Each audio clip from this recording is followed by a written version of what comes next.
Chapter 20. The lunar spacecraft did not appear much different from Earthen spacecrafts, except that its body shimmered as if inlaid with diamonds, and a string of gold runes encircled its hull in an unbroken line. The ship was too bright in the afternoon sun, and Kai had to squint against the glare. He did not know if the runes were magic or if they were only meant to seem so. He did not know if the ship was made out of some fancy, glittery material or if they just painted it that way. He did know it hurt to look at. The ship was larger than the personal shuttle the Queen's head thaumaturge, Sybil, had come to Earth on, and yet still relatively small for all the importance it carried.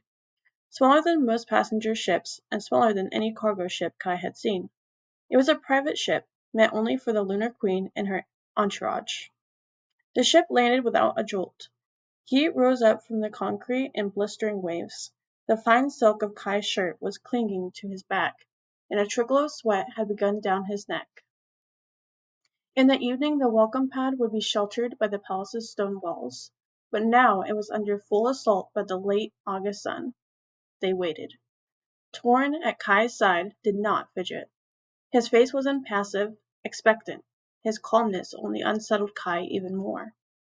On Kai's other side, Sybil Myra stood dressed in her official white coat with its embroidered runes, similar to those on the ship. The material seemed lightweight, yet it covered her from the top of her throat to the knuckles of each hand, and the flared tails hung past her knees. She must have been sweltering, but she looked fully composed.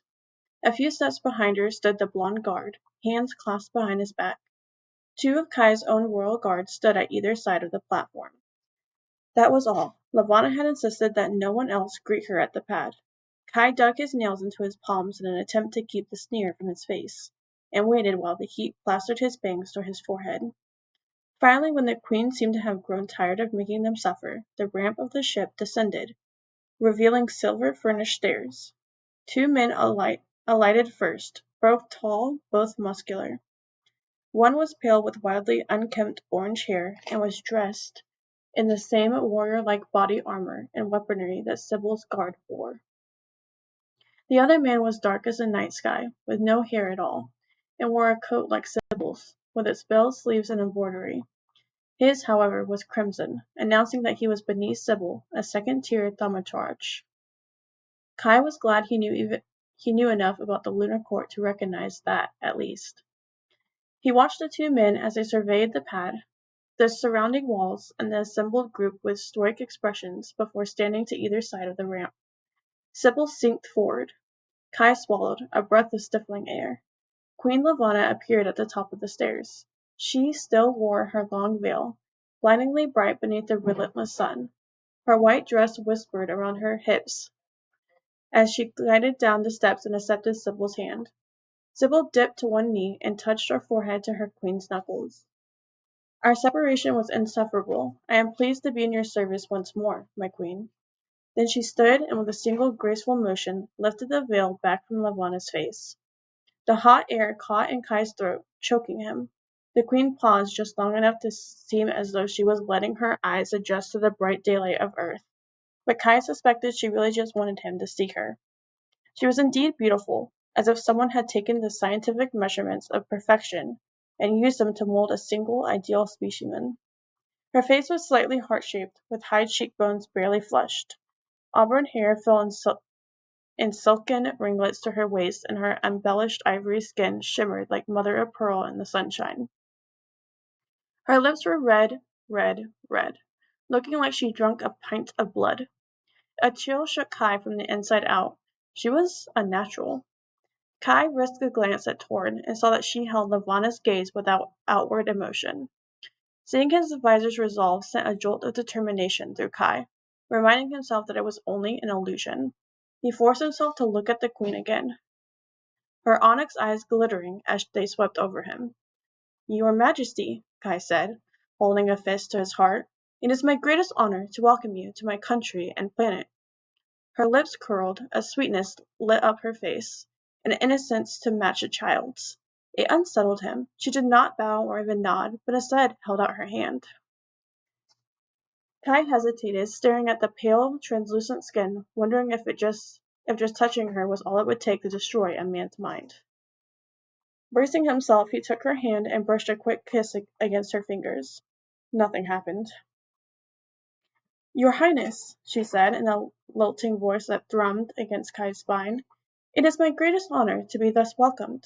Might I again offer my sincerest condolences on the loss of your father, the great Emperor Riken? Kai knew she was not at all sorry for his father's death, but neither her expression nor her tone hinted at a thing. Thank you, he replied. I hope everything meets your expectations during your visit.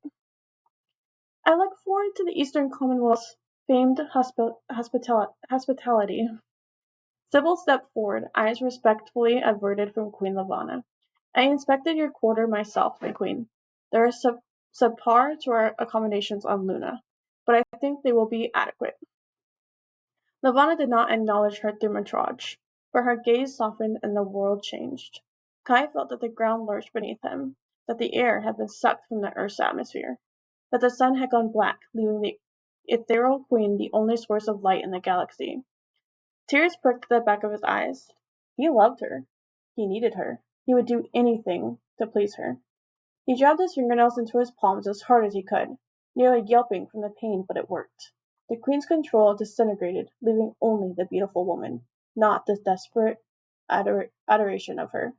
He knew that she was aware of the effect she'd had on him, as he struggled to soothe his ragged breathing, and though he wanted to detect cold haughtiness in her black eyes, he saw nothing, nothing at all. If you will follow me, he said, his voice slightly hoarse, I will show you to your rooms. That will not be necessary, said Sybil. I am quite familiar with the guest wing and can take Her Majesty myself. We would like a moment to speak in private. Of course, said Kai, hoping that his relief didn't show.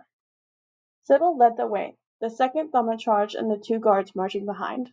They paid Kai and Torin no heed as they passed, but Kai didn't doubt they would snap his neck in a second if he made any suspicious movements. He released a shaky breath when they had gone.